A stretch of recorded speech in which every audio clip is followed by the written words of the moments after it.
You worried about Psycho Stu? Psycho Stu? What, you don't know me? Hell no. Yeah. Hey, I think that's a little... Oh, you don't sell it?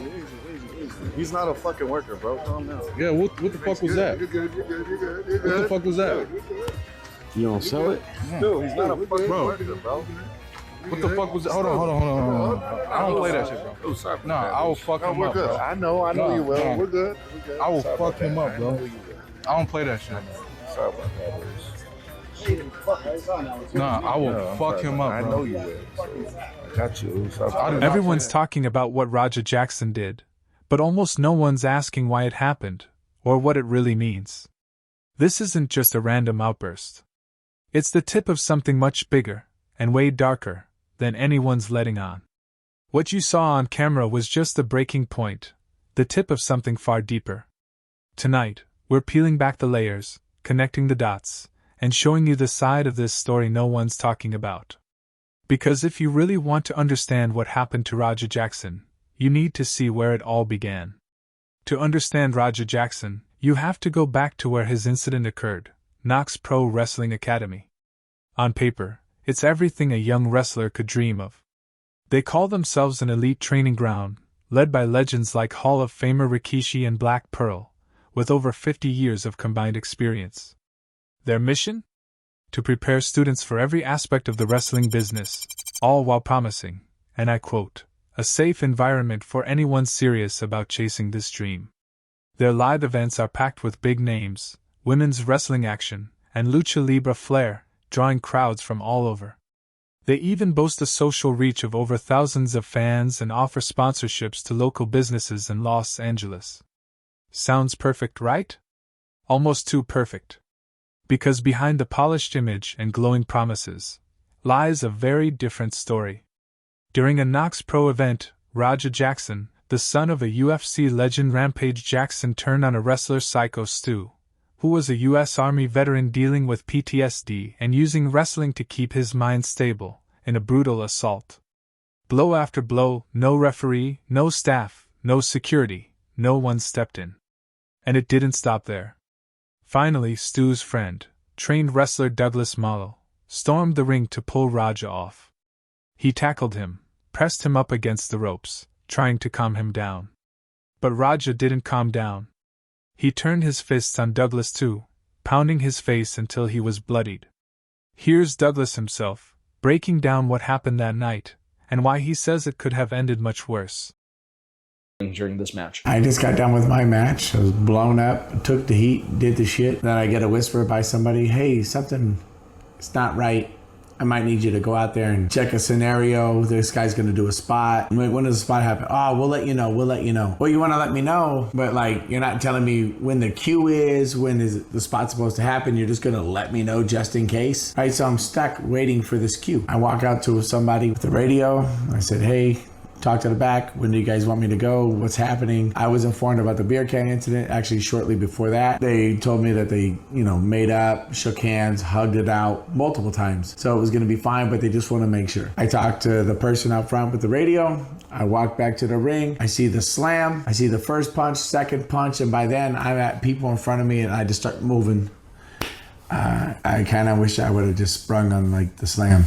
So that's where I'm at. I mean, honestly, there's nothing worse than you watch somebody you care about. He's a veteran. He's me. And these are people who are supposed to love him. And I'm the only one on the outskirts to be told to watch this, apparently. And then I'm in there and I'm battling. I'm doing whatever, trying to work this. And I'm telling the guy to calm down. And now he's trying to fight me. It's all fucked. Attempted murder. He landed 20-something punches on him. 23. 23 punches on him. You pull him off, and then he tried to go at you. So was he trying to continue beating him even further? I think the culmination between his dad picking on him and all his daddy issues came out and all the shit that AJ gassed up into his head. Because let me put it this way. I don't like Raja. I think Raja's a shit person for what he did. But I think AJ's a bigger shit person for gassing him up to be in that fucking ring, to leading him to ruin his own fucking life, to hurt somebody that AJ also has a fucking problem with. You can't fucking tell me that's not, I don't believe in coincidence. He was basically trying to put the blood on someone else's hands. Exactly, because he's not going to do it himself. Mm-hmm. The few little backyard fights he fucking got in where he got beat the up, and then you got somebody that's a real fighter, trained by somebody that's one of the greatest of all time, and then you had him do your dirty work. He ruined 2 people's lives. But Douglas' interview revealed something even more disturbing. According to him, another wrestler at Knokx Pro, AJ, had long-standing beef with Stu.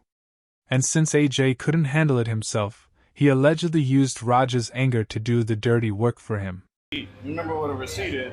Give him that fucking receipt, bro. Tag this shit. If you got a fucking problem with it, I'll fucking run out there. As long as I get my lick back, I'm straight. I'm straight. This isn't speculation. Backstage footage captured AJ telling Raja to give Stu his receipt. In wrestling, a receipt isn't about paper. It's an inside term for payback. A stiff hit or beating to settle a grudge either for something that happened in the ring or behind the scenes. And in this case, that receipt sent Stu straight to the hospital. And if you think Raja's violent outburst that night came out of nowhere, even his own father, UFC legend Rampage Jackson, had warned people. In a podcast appearance, Rampage admitted he once had to physically beat Raja down after his own son nearly knocked him out with a punch. The slap. How'd that go for was you? that? And what'd you do? Did you slam him on his head? Oh, yeah. That motherfucker went to the hospital that day. Yeah. I don't play that shit. We fighting 3-on-1 though. 2 big bitches came out the room too. Like, leave our man alone. You're like, oh god damn. No, you know what? I felt bad about kicking his ass that day, and to this day, he's the only person I ever guillotined. Oh my god. I never get guillotined on nobody. I didn't want to keep punching him, so I guillotined him and he wouldn't tap out. And you put him to sleep? Yeah. Wow. Because when he sucker punched me, he almost rocked me, and it was right by I got like this 100-year-old door that turned to like a table. Yeah, it's like haunted. 200 pounds. If I would have hit my head, I would have died. Oh, but hold on, what was the fight over? He's not gonna want me to tell what that fight was over. It was embarrassing for him. Yeah. Something stupid. He went to a pro wrestling event with his coach. Those pro wrestlers, they be just as crazy as MMA guys, right? The pro wrestling guy don't know my son, and he hit him over the head with like a can or a beer can or a bottle or something. And my son didn't know it didn't know it was coming. Didn't know. They didn't tell my son. And he hit my son over the head. I guess he thought my son was a pro wrestler or something. And Roger didn't react, but Roger didn't fight though. He didn't do anything because I told Roger not to get punched, but still nigga hit my son over the head. And then he asked my son, you ain't gonna sell it when you in pro wrestling? So this motherfucker that hit my son is stupid. So in order for me not to go to fucking jail, I gotta talk to his coach. And here's the part that stings the most. Stu had already apologized to Raja, not once, but multiple times, for any misunderstanding between them as wrestlers. But this wasn't about clearing the air. This wasn't just locker room tension spilling over. This was a premeditated assault. And if this can happen inside a company that claims to provide a safe environment, then legal action isn't just an option. It's a necessity. And if you think this all blindsided Raja's family, it didn't. In an interview before the Knokx Pro incident, Rampage Jackson openly said he was saving money to bail his son out of jail. Raja and his oldest son, whole life, I knew them two wasn't going to college. And my two Japanese kids, I knew that it was going to college. So I saved up college tuition for the two Japanese kids and bail money for Raja and his brother. So he knew Raja's anger could get him into serious trouble. He just didn't know how soon. When you look at the full picture, this was never just one bad night. Raja Jackson's anger issues were no secret. Even his father, Rampage Jackson, admitted he was saving up money to bail his son out before this ever happened. Then you have AJ, using Raja's temper to settle his own grudge, and Knokx Pro Wrestling Academy, a company that promises a safe environment, standing by in silence while one of their own nearly got beaten to death. And through it all, Stu, the victim, apologized multiple times, only to end up hospitalized with his teeth shattered. This wasn't a misunderstanding. This wasn't wrestling business as usual. If nothing else, this should be a wake-up call. Wrestling schools, promotions, and veterans need to hold people accountable before someone loses more than just their teeth.